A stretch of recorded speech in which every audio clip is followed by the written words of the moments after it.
décadas, el federalismo fue la causa de los conflictos más sangrientos y las polémicas más acaloradas. Y aunque a esta altura de nuestra historia nadie parece oponérsele por principio, a la hora de ponerlo en práctica, de encontrarle un método, nunca parece haber acuerdo. ¿Qué es el federalismo? El federalismo es que haya distintas provincias, distintos... Córdoba, San Luis, Río Negro, Corrientes, Entre Ríos, Córdoba.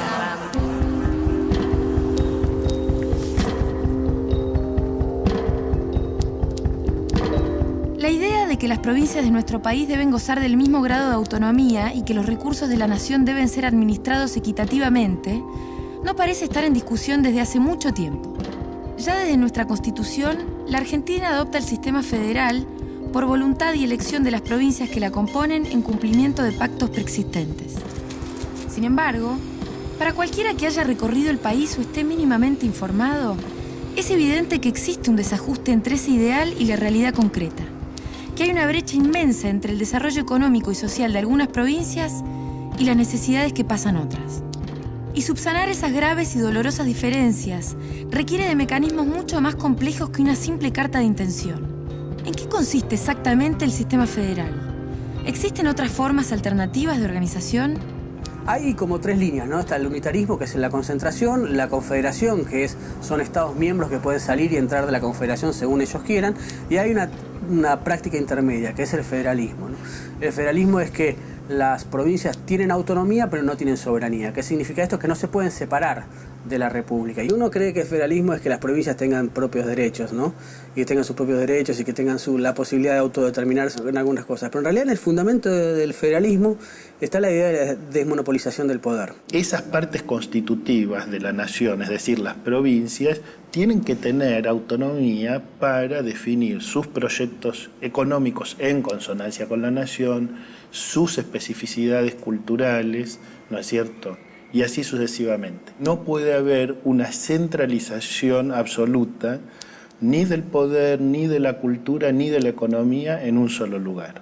¿Y cómo funciona el federalismo? ¿Cuáles son sus mecanismos? Bueno, básicamente el modelo institucional argentino se sostiene sobre la división de poderes del Estado, el poder ejecutivo, el legislativo y el judicial. A nivel nacional, esto tiene que ver con el ordenamiento de los derechos, garantías y obligaciones de toda la población de la Argentina. Se replica a niveles provinciales con el mismo esquema de distribución de los tres poderes del Estado en un sistema de equilibrios, balances, donde cada uno tiene muy bien definida cuál es su facultad, la de los poderes legislativos, del ordenamiento de todas las leyes y normas, tanto nacionales como provinciales, cada una de las legislaturas. El judicial básicamente es similar, que es la administración de justicia y la implementación de esas leyes desde el punto de vista de su cumplimiento y su constitucionalidad. Y el Poder Ejecutivo desde la administración del Estado. No hay un solo gobierno, hay un gobierno central y gobiernos de cada una de las provincias, de cada uno de esos distritos.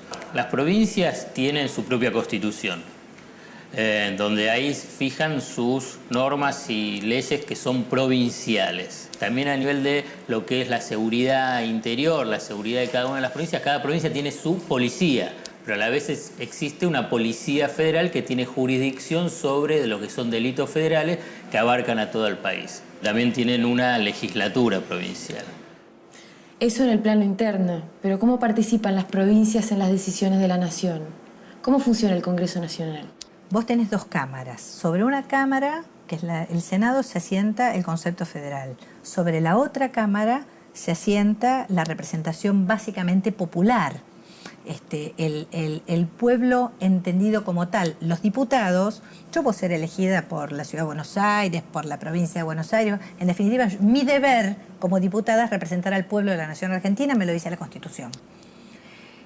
Los senadores deben representar a sus provincias, motivo por el cual en el Senado vos tenés el voto igualitario de todos los senadores y todas las provincias tienen 3 senadores. ¿Esa igualdad en la cantidad de senadores alcanza? ¿Funciona el federalismo? El federalismo en Argentina funciona. Lo que sucede es que hay una herencia muy pesada que tiene tanto el sistema federal como la economía en sí. ¿Y desde cuándo tenemos esta herencia? ¿La fuimos adquiriendo de a poco o la tenemos desde un principio de la Constitución de 1853? creo que es una constitución muy federal en términos teóricos y que uno la lee y dice que es un modelo institucional muy bueno a seguir. De hecho, tiene vertientes del federalismo norteamericano que, haciendo un análisis político institucional, es muy bueno como modelo a seguir. El problema es que por ahí llevar a la práctica esa Constitución del 53 en términos reales fue muy complicado. Primero, por el origen, porque por más que la Constitución haya sido un resultado equilibrado de aquella lucha no fue nada equilibrada y tampoco fue nada justa. Y el resultado lo escribieron los que ganaron esa pelea.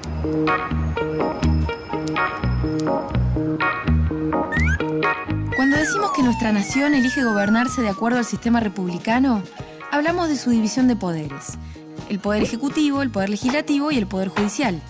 Un mecanismo de relojería que permite un funcionamiento equilibrado y armonioso. Ahora bien, un gobierno federal garantiza a las provincias cierto grado de autonomía en términos administrativos, judiciales y políticos. La libertad para gobernarse a sí mismas como mejor les parezca, de acuerdo a su propia constitución provincial, sus necesidades particulares y sus costumbres. Eso sí, cada gobierno provincial reproduce a escala el mismo sistema de división de poderes en consonancia con la legislación nacional, sin contradecir el espíritu de la Constitución Nacional. De lo contrario, el funcionamiento de las instituciones provinciales y nacionales perdería coherencia, entraría en conflicto y colapsaría. De modo que cada provincia es soberana siempre y cuando no obstaculice el funcionamiento del Estado como un todo. Quizás una de las causas, si no la causa, de las fricciones tradicionales entre Buenos Aires y el interior, se encuentra en las querellas de la primera mitad del siglo XIX. Y es que hubo un tiempo en que la idea de federalismo no solo no era unánime, sino que dividía en dos nuestro territorio y nuestra población. Una disputa que enfrentaba al mismo tiempo poderes territoriales y concepciones del Estado, y que se perpetuó durante décadas en una cruenta guerra civil. Un conflicto que aún hoy tiene sus resabios en lo más profundo del ser nacional. Federales contra unitarios, unitarios contra federales. Pero, ¿desde cuándo? ¿Cómo nace nuestro federalismo? El miedo que tienen los patriotas es la concentración de poder, es el monopolio. Entonces, es por eso que plantean el federalismo, no lo plantean por otra cosa. Y es muy interesante porque los verdaderos republicanos son aquellos que dividen el poder, son aquellos que descentralizan y que desmonopolizan el poder. Por eso ellos hablan de un federalismo interno, pero además de una confederación de naciones americanas. Es como un doble juego, ¿no? Al mismo tiempo que democratiza hacia adentro las Provincias Unidas, está buscando una federación supranacional que es la Federación Americana. Eso es lo que no le permite a Buenos Aires, que quiere centralizar todo el poder a una costa de achicar el territorio nacional. No les importa las Misiones Orientales, no les importa Bolivia, no les importa Paraguay, no les importa Chile tampoco. Por lo tanto, apuestan a un país muy chico y gobernable desde la ciudad de Buenos Aires. Los federales lo que dicen es: repartamos el poder y tengamos una patria grande con la mayor cantidad de poder diseminado en la tierra, en el territorio. ¿Y esa hegemonía de Buenos Aires se reduce a lo económico o tiene un componente simbólico? A partir de la Constitución, después viene la generación del 80 y viene la construcción cultural de la argentinidad y la definición de nuestros, ya no de nuestros próceres guerreros, sino de nuestros próceres supuestamente intelectuales, de Sarmiento, de Roca, de Mitre, y bueno, y hacen una lectura de país que en realidad fue tratar de aplicar en la Argentina la visión extranjera de la Europa. Y cuando en realidad la Argentina no tenía mucho que ver socialmente, culturalmente con aquella Europa. Entonces podíamos tener un modelo institucional muy bueno, pero llevarlo a la práctica en nuestra realidad fue muy difícil y creo que anuló gran parte de nuestra diversidad cultural y de nuestra riqueza en aquella génesis de nación. Y creo que por ahí el resultado de la Constitución tuvo que ver con esa lucha y con esa dicotomía de blanco-negro que creo que nos signa a los argentinos desde aquella época histórica. La idea, digamos, de civilización y barbarie es una idea que surge en esa confrontación entre unitarios y federales y que de alguna manera se vuelve a reactualizar en algunos momentos de la Argentina del siglo XX, porque las confrontaciones, por ejemplo, de mitad del siglo XX, como peronismo-antiperonismo, que después siguieron en ciertos momentos, u otros escenarios políticos de la Argentina, volvieron a actualizar muchas de esas discusiones, ¿no es cierto? En el siglo XIX, la idea es construir en este territorio que casualmente está en América Latina un país europeo. Para ese proyecto lo que hace falta es trasplantar obreros y empresarios de Inglaterra, de Alemania, de Francia, de los países supuestamente más avanzados del desarrollo industrial europeo, y trasplantarlos aquí para arrasar con lo que había en este suelo. ¿Y esa concepción no se prolonga de algún modo hasta nuestros días? ¿Qué postula hoy por hoy? Que la verdadera cultura o la auténtica cultura argentina estaría o en Buenos Aires o en el Río de la Plata o en la Pampa Húmeda, que es otra manera muy centralista, muy antifederal de pensar la Argentina. Se considera que la capital es maravillosa y va a ayudar a civilizar la barbarie, y eso es autoritarismo. Eso puede ser genocidio en algunos momentos, eso termina imponiendo la cultura de unos sobre la de los demás.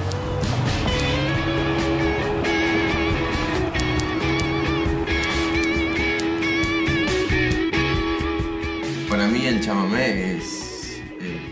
para mí no hay otra cosa que me llene más el alma que mi música. Claro, nosotros somos de diferentes provincias, pero venimos y nos unimos todos acá, y ponele que entramos a bailar en una compañía o en un ballet y es como que te ponen en una estructura y nos hacen bailar a todos iguales, y se pierde ese gustito que trae cada uno de su crianza, de su provincia. Entonces mucho federalismo ahí, o sea, no se encuentra. Eso es lo que a mí más me asusta y siempre estoy pensando, es que me voy volviendo uno más de acá. Sí.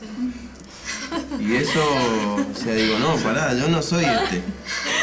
Entonces tenés que retrotraerte y volver, y no, eso me asusta mucho.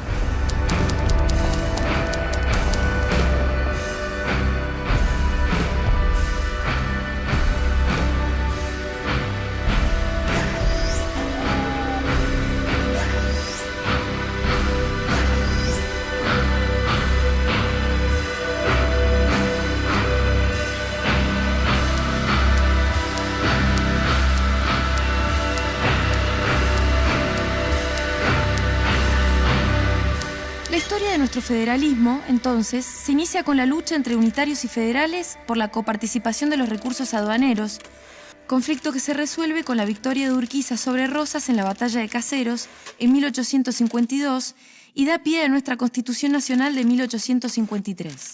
Pero Buenos Aires recién acepta la Constitución en 1860, luego de imponer una serie de reformas que preservan sus intereses económicos y políticos. Lo que, por un lado, conserva los preceptos de federalismo desde lo teórico, pero por el otro los atenúa desde lo concreto. Argentina se vuelve federal en sus principios, pero algo unitaria en la práctica. Basta con echar un vistazo a la matriz que conforma el tendido del ferrocarril desde 1870 a 1914. Un esquema centralizado que se ramifica desde el puerto hacia el interior y que ilustra un modelo económico de exportación. Las materias primas viajan del interior al puerto y del puerto al exterior, más precisamente Europa.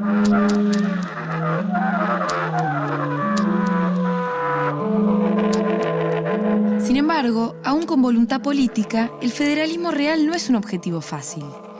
Y lograr una distribución justa y equitativa por momentos parece imposible. Por un lado, se trata de otorgar a cada provincia lo que merece por sus aportes y necesita para sus habitantes. Y por el otro, se trata de reparar las inmensas desigualdades entre provincia y provincia, en términos de desarrollo y bienestar.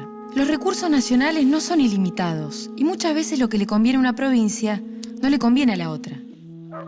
El desafío es enorme y exige de nuestros representantes pericia y solidaridad. Un espíritu de cooperación que preserve los intereses de las provincias y los de la nación. Pero ¿cómo se logra esto?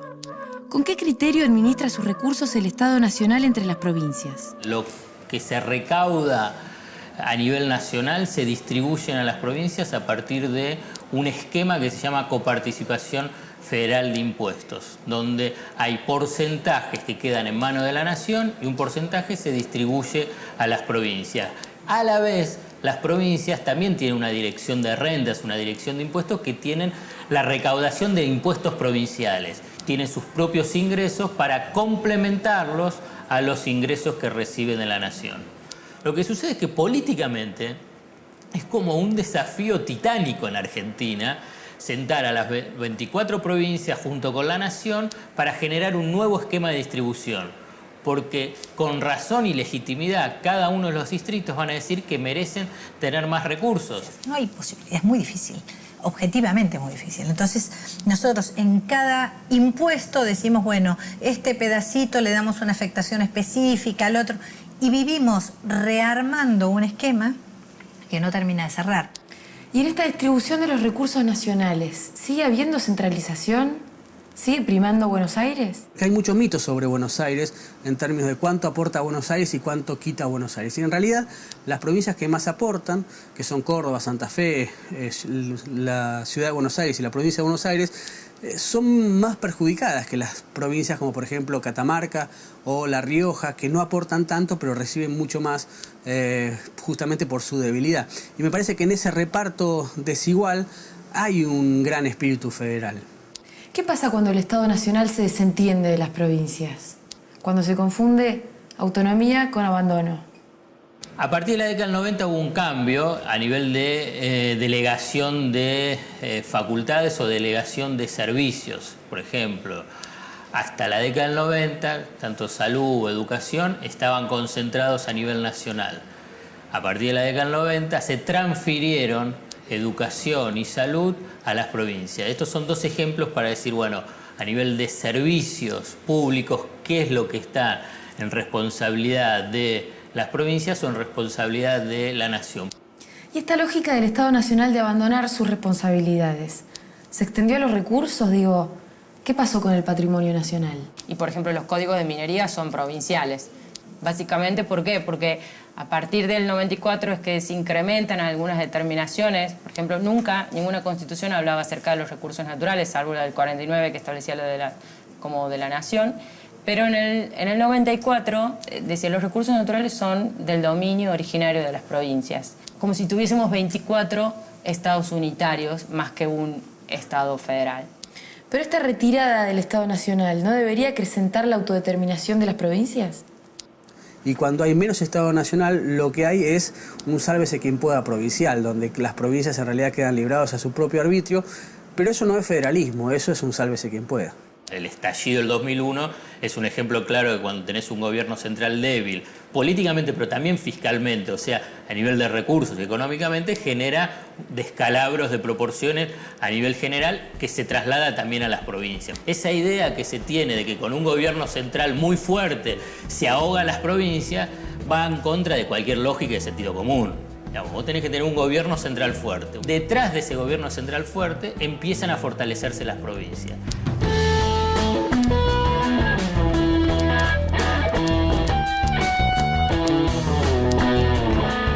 Yo creo que es un poco relativo eso del federalismo. O sea, lo que ha sido siempre en nuestra historia en general, ¿no? O sea, si está cambiando es lentamente, desde luego, ¿no? Entonces, se pone de relieve cuando se pone en debate los regímenes de coparticipación federal, claro, de las provincias. Ahí es donde realmente el debate se pone picante, y bueno, ahí la lucha por llevarse un pedacito mayor de la torta es mortífera. Es ahí donde se ve realmente el caudillo federal con el poncho peleando por un poco más para su provincia, ¿no? Los de las provincias chicas siempre se quejan de lo que le toca a ellos y se comparan con lo que le toca a las demás provincias. Pero prácticamente en toda cuestión donde hay dinero de por medio siempre hay quejas, ¿no? O sea, por supuesto. Ninguna se queja porque le dan demasiado, ¿no? O sea, eso nunca lo dice, nunca lo he escuchado yo, no sé si lo han dicho, no creo.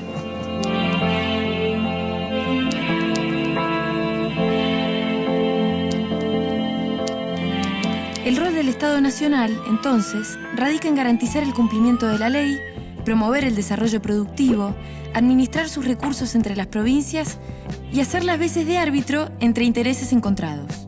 Pero, ¿qué ocurre cuando el Estado se desentiende de sus funciones? ¿Qué pasaría, por ejemplo, si el Estado Nacional no distribuyera los impuestos recaudados de manera equitativa? O decidiera no mediar en los conflictos entre los más poderosos y los menos poderosos. O resignara sus responsabilidades en salud y en educación, abandonando a las provincias a su suerte. Para responder, basta con hacer un poco de memoria y remontarse a los tiempos del Estado ausente y sus consecuencias. Y recordar es un primer paso para evitar que se repita. Así es como hacia fines del siglo XX, nuestro Estado confunde su lógica con la del mercado y comienza a deshacerse de sus recursos, pensándolos como bienes y no como servicios. Y bajo el argumento de que dan pérdidas o no ofrecen ganancias, comienza a malvender sus empresas en privatizaciones vergonzosas. Sin medir el impacto que tienen estas medidas sobre la industria, la actividad, el mercado interno, el empleo y la población. Y usando como excusa los principios del federalismo, la autonomía de las provincias, el Estado se desentiende de su espíritu esencial, la distribución equitativa de los recursos nacionales, y abandona a las provincias a su suerte. Entonces cabe preguntarse, ¿qué debe pesar más?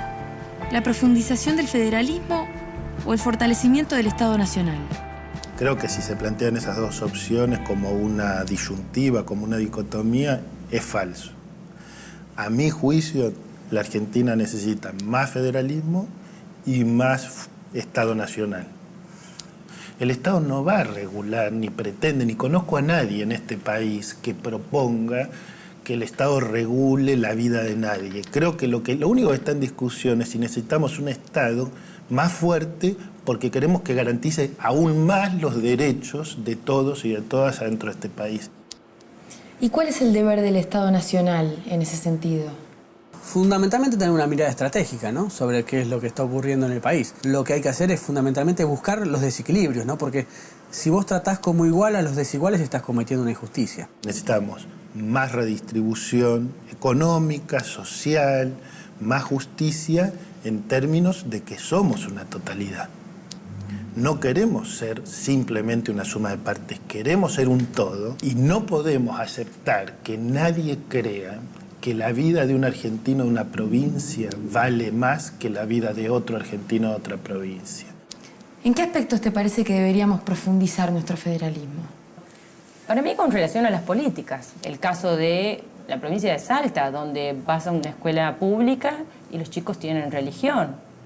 Y ese es un tema, porque es una política nacional que no se implementa en la provincia. Por más que uno sea católico y pueda compartir, no está bien que reciban religión en un colegio público cuando tenemos la educación laica constitucionalmente hace muchos años, ¿no? ¿Y cuál sería la prioridad en el terreno político y económico? Hay un punto que los gobiernos federales esquivan, eluden permanentemente, que es su responsabilidad de cobrar impuestos. Porque si no cobran impuestos en su propia base impositiva, no pueden depositar toda la responsabilidad en el gobierno central. Lo que no implica que no tengan que exigir tanto al gobierno central como a sus pares, o sea, a sus otras provincias, sentarse a debatir y a discutir un nuevo esquema de distribución de recursos. Y pensando en un futuro, ¿con qué medidas podemos soñar más a largo plazo? La Argentina necesita una fuerte descentralización. Quiero que la capital federal salga de la ciudad de Buenos Aires. El proyecto de la Patagonia era un buen proyecto, el proyecto alfonsinista, porque lo que hacía era descentralizar y poblar el sur, ¿no?, que era una de las grandes deudas que tenía la Argentina. Y al mismo tiempo lo que iba a permitir es una movilidad social ascendente muy fuerte. Por lo tanto, iba a perder centralidad a Buenos Aires como tal. ¿Y cómo ves el panorama hoy? ¿Nos sentimos más federales, los argentinos? A mí siempre me enseñaban que era más importante ser santiagueño que cualquier otra cosa. Y es como que la patria es Santiago del Estero, lo mismo el sanjuanino, y la patria es Córdoba para el cordobés, y así. O por ejemplo en los 90, que se decía que había provincias inviables, cual es una locura. Pensar en que hay provincias inviables. En cambio, ahora se está tratando de fomentar que haya un desarrollo equilibrado de las provincias, regiones, etc. Me parece que ha habido un quiebre en un momento histórico y que ahora de a poco, digamos, se está pensando en la nación. Eso me parece que estamos volviendo a tener una visión de país. Hoy hay muchos jóvenes que se sienten más argentinos que santiagueños o más argentinos que sanjuaninos, etc.